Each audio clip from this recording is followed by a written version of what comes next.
वहीं इस मंच पर ममता बनर्जी भी अखिलेश यादव के साथ नजर आई। ममता बनर्जी ने इस मौके पर क्या कुछ कहा है, सुनिए। তত আমাদের দায়িত্ব বাড়বে। আমরা যত জিতব তত মানুষের কর্মী হতে পারবো। তৃণমূল কর্মী মানে তৃণমূল কংগ্রেস শুধু রাজনৈতিক দলের কর্মী নয়, তৃণমূল কংগ্রেস একটা সেবার কাজকর্মের প্ল্যাটফর্ম। মনে রাখবেন, এখানে আমি বিত্তবান চাই না, আমি বিবেকবান চাই। যার বিবেক আছে, যার আবেগ আছে, যার অশ্রু আছে, যার শরৎ আছে, যার ভাদ্র আছে, যার আশ্বিন আছে, আবার যার ফাগুনও আছে, আবার যার শীতও আছে, আবার যার বসন্তও আছে। 21শে জুলাই সর্বধর্ম সমন্বয়। আমি সবাইকেই বলি, উত্তরবঙ্গে আমাদের রেজাল্ট খারাপ হয়েছে। আমি আশা করি আগামী দিন উত্তরবঙ্গের মানুষ আমাদের সমর্থন দেবেন।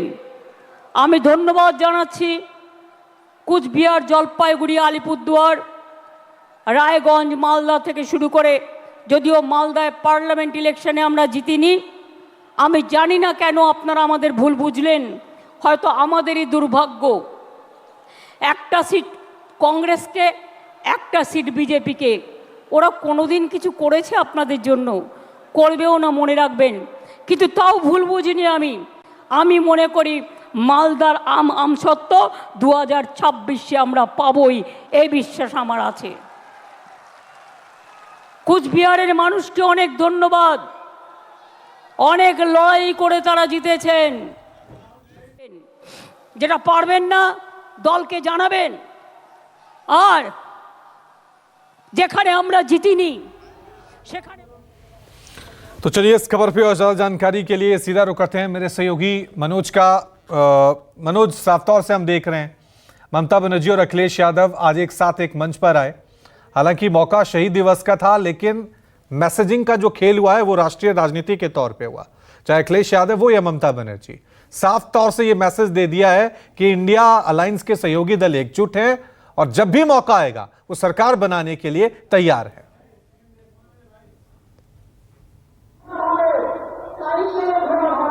जी बिल्कुल, देखिए रवि, जिस तरह से हौसले बुलंद है, और दूसरी पहली तस्वीर दिखाएंगे कि देखिए कितनी तेज से बारिश हो रही है।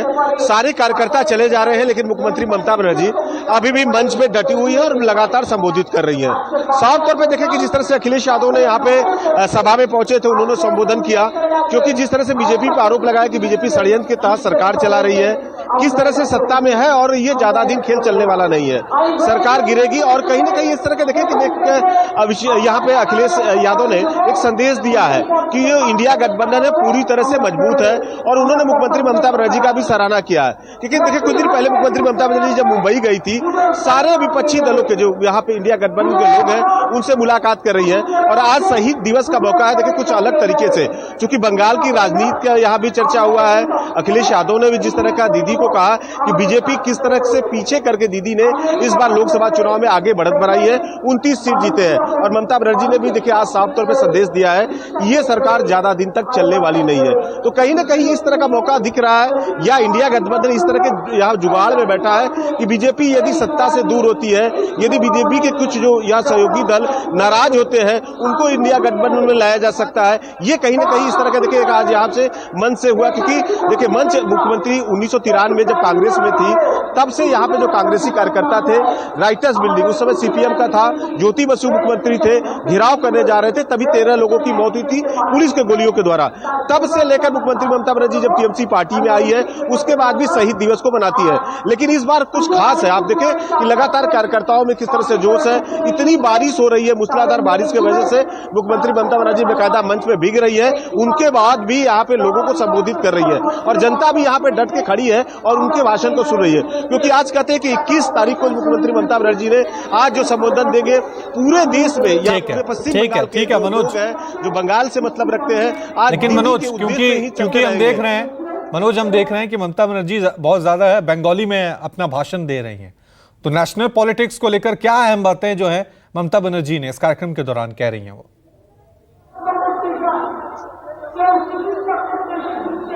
जी अभी देखिए शुरुआती दौर में उन्होंने हिंदी में जिस तरह से शुरुआत किया था, हिंदी से ही उन्होंने शुरुआत किया था। पहले बंगाल के जो लोग हैं उनके बारे में कहा और उन्होंने बीजेपी के जिस तरह से षड्यंत्र के बारे में कहा और उन्होंने साफ तौर पे कहा कि ये गवर्नमेंट स्टेबल नहीं है, ज्यादा दिन तक चलने वाली नहीं है।